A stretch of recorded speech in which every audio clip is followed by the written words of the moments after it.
नमस्कार मित्रों। आज की पंचतंत्र की कहानी का शीर्षक है सियार और ढोल। एक बार एक जंगल के निकट दो राजाओं के बीच घोर युद्ध हुआ। एक जीता, दूसरा हारा।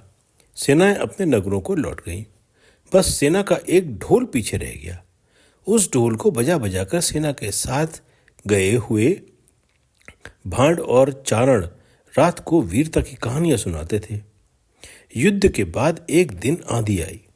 आंधी के जोर में वह ढोल लुढ़कता पुढ़कता एक सूखे पेड़ के पास जाकर टिक गया।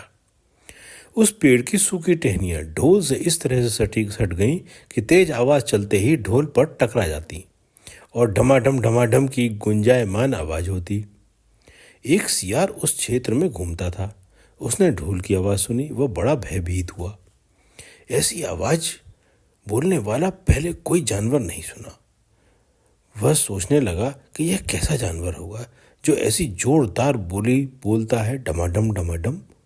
सियार छिपकर ढोल को देखता रहा, यह जानने के लिए कि यह जीव उड़ने वाला है या चार टांगों वाला है।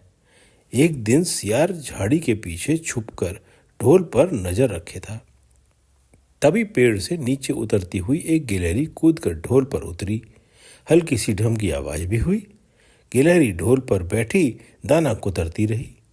सियार बड़बड़ाया, ओ, तो यह कोई हिंसक जीव नहीं है, मुझे भी डरना नहीं चाहिए। सियार फूंक फूंक कर कदम रखता ढोल के निकट गया। उसे सूंघा। ढोल का उसे न कोई सिर नजर आया न पैर। तभी हवा के झुंके से टहनियां ढोल से टकराई, ढम की आवाज हुई और सियार उछलकर पीछे जा गिरा। अब समझ आया। सियार उठने की कोशिश करता हुआ बोला, यह तो बाहर का खोल है, जीव इस खोल के अंदर है। आवाज बता रही है कि जो कोई जीव इस खोल के भीतर रहता है वह मोटा ताजा होना चाहिए, चर्बी से भरा शरीर होना चाहिए, तभी यह ढम की जोरदार आवाज बोलता है। अपनी मांद में घुसते ही सियार बोला, ओ सियारनी, दावत खाने के लिए तैयार हो जा।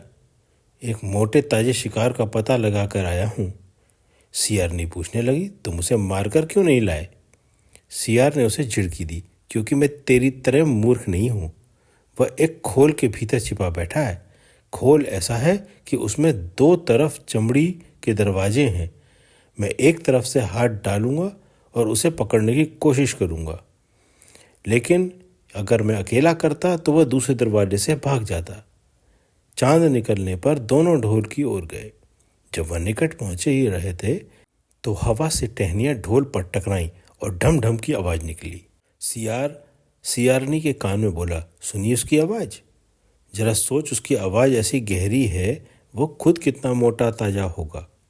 दोनों ढोल की सीधा कर उसके दोनों ओर बैठ गए और लगे दांतों से ढोल के दोनों चमड़ी वाले भाग के किनारे फाड़ने।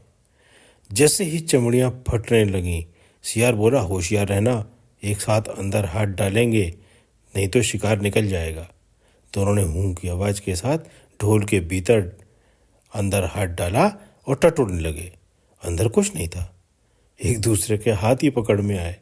दोनों चिल्लाए, हैं, यहाँ तो कुछ नहीं है, और वे माथा पीट कर रह गए। कहानी सुनने के लिए धन्यवाद।